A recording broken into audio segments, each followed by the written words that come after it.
Psychiatrists estimate that out of 100% of people in the world, there are about 20% of people that are very, very highly empathic. They feel with other people very, very deeply. There's about 60% of people that feel one another just normally. And there are about 20% of people that have no feelings. Luckily, we don't have to worry about this one. So in Buddhist practice, we hook a lot of people by talking about enlightenment, this state where sort of language drops away and the world drops away and you see things as they are.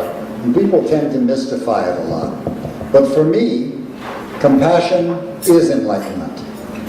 When he was asked, the Dalai Lama said his religion is kindness. And so what is kindness? Kindness is feeling with other people, feeling what they need. And that ability to get outside of your own feelings. How am I doing? How do I look? Do I have enough money? I hate my wife. I hate my husband. To drop all that for just a little bit and actually see someone in front of you and say, wow, that person's alive and that person is just as important as I am. Wow. As a matter of fact, that person is in trouble and I'm going to stop and help him. That is enlightenment. So if you ever wonder what enlightenment looks like when you're reading these spiritual books, just think of the kindest person you know. Think of the person you can always call when you're in trouble. Think of the person that's always doing that nice little extra thing for someone. And think of Lily. I met Lily at a party, and really, I'm just a terrible flirt. So, of course, I went directly over to Lily. Who is this? I'll bet this woman could do something wonderful to help me.